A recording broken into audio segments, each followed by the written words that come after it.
Voici le jour, c'est votre tour, le jour des premiers, le JDP. Le premier du Bénin au bac F1 2018 est Simeno Cedro Marsan Kouanda Eminescu du lycée technique professionnel de Kondéou dans la commune de Cotonou. Il a obtenu la moyenne de 14,43 sur 20.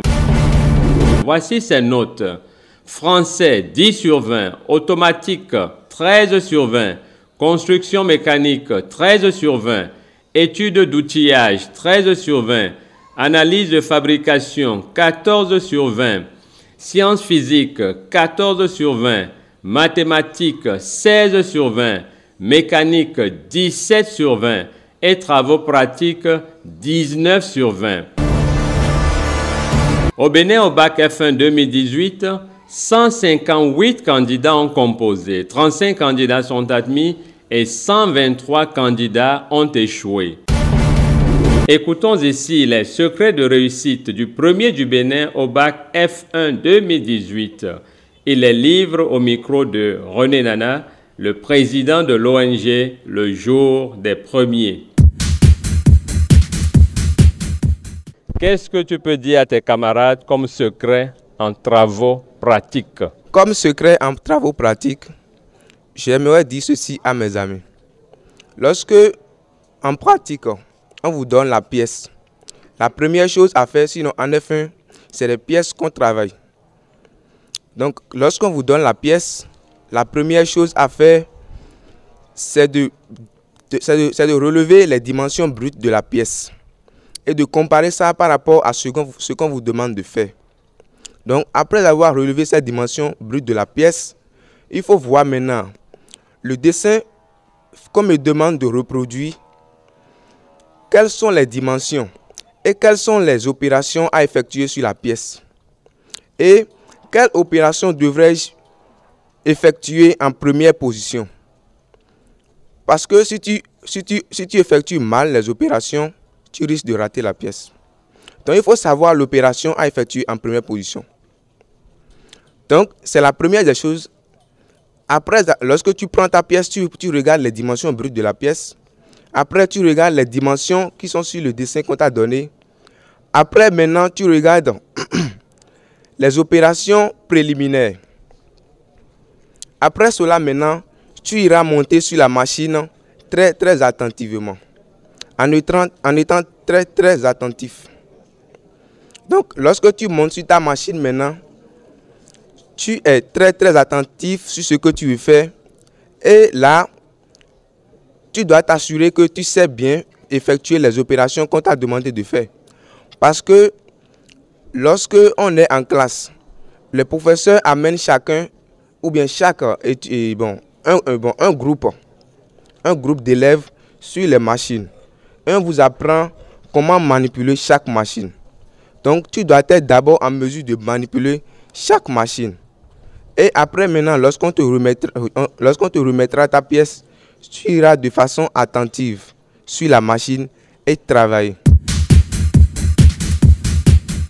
Deuxième matière, construction mécanique. En F1, l'une des bêtes noires des élèves. Qu'est-ce que tu peux dire en construction mécanique comme secret? En construction mécanique, on appelle encore cette matière, parce qu'il y a beaucoup de personnes ici qui n'ont jamais entendu ça, mais on parle de dessin technique. C'est du dessin technique qu'on est en train de parler. Donc, en dessin technique, quels sont moi mes secrets? La première des choses que moi je fais, c'est suivre le professeur en classe, correctement lorsqu'il parle, je le suis attentivement. Après cela, lorsque je reviens à la maison, les planches de dessin qu'on me donne, je les lis correctement. Et j'essaie de comprendre du plus profond de mon cœur. Moi, j'apprends de façon à ce que, lorsque après on me pose la même question, je n'oublie pas. Donc, c'est comme ça que moi, j'apprends cette matière, le dessin technique. Donc, il y a encore une autre aptitude qui est le tracé. Il y a le tracé et il y a aussi le relevé des vues. Le relevé des vues. Donc, comment relever les vues? Ça, c'est c'est un exercice qui nécessite beaucoup d'exercices. Vous devez faire beaucoup d'exercices sur ces vous devez beaucoup vous entraîner pour pouvoir savoir non seulement tracer et aussi relever un vu quand vous demande de sortir.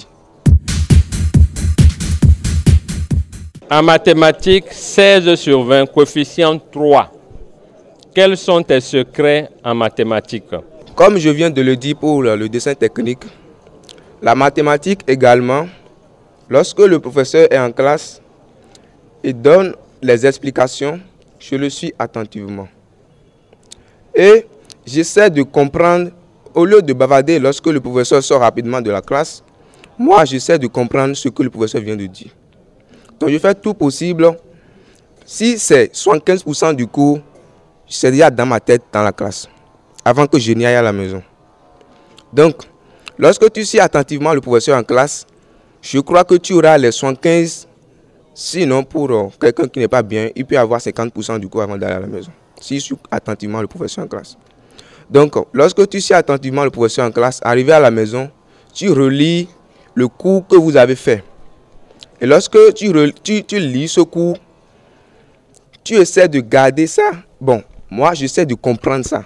Je ne sais pas, j'essaie de comprendre. Je comprends le cours du plus profond de mon cœur. Et j'assimile ça à des choses pratiques de la vie. Ça fait que, quel que soit le temps que ça a fait après, je n'oublie pas. Donc, lorsque tu arrives à la maison, tu lis correctement le cours. Lorsque tu lis correctement le cours prochain, lorsque tu as des difficultés, tu poses ces difficultés ou bien ces problèmes que tu as rencontrés à ton professeur. Et, sans oublier bien quelque chose, les exercices. Parce que lorsque tu ne t'exerces pas, tu peux être brillant, mais ça va te frapper quelque part. J'en ai fait l'expérience. Donc il faut beaucoup s'exercer. Si tu ne t'exerces pas, tu vas perdre la main.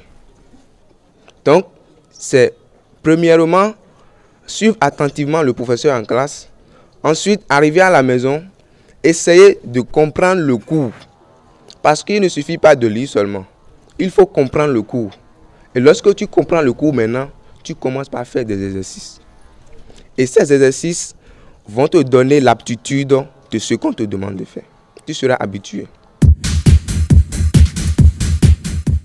En mécanique, tu as eu 17 sur 20.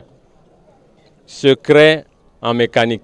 Comme je viens de le dire pour les deux premières matières, en mécanique également, je suis correctement mon professeur en classe. Et tout ce que je ne comprends pas, parce que la mécanique, c'est un peu flou. Tout ce que je ne comprends pas, je commence par poser le problème en classe au professeur. Et le professeur essaie de m'expliquer. Et arrivé à la maison, parce qu'il y a des choses en mécanique que je n'arrive pas à comprendre en classe. Arrivé à la maison, je casse la tête dessus. Ça, c'est la leçon. Hein? La leçon. Je n'ai pas encore compris la leçon. Ce n'est pas un exercice. La leçon. Je casse la tête là-dessus jusqu'à comprendre ça du plus profond de mon cœur. Et j'assimile ça à des choses pratiques de la vie. Et lorsque je fais ça, lorsque peut-être on me demande quelque chose par la suite, et je veux oublier, je pense à la chose pratique de la vie. Et lorsque je pense à la chose, je commence par me rappeler de comment je l'ai assimilé à la chose, jusqu'à ce que je viens dans ce qu'on me demande de faire. Donc la première chose qu'il faut faire, c'est suivre le professeur en classe. Ensuite, arriver à la maison, faire des exercices, puis après avoir lu correctement le cours et comprendre le cours. Parce que si tu ne comprends pas le cours, tu ne peux pas faire des exercices. Donc, c'est ce que je peux vous dire sur la mécanique. Merci beaucoup.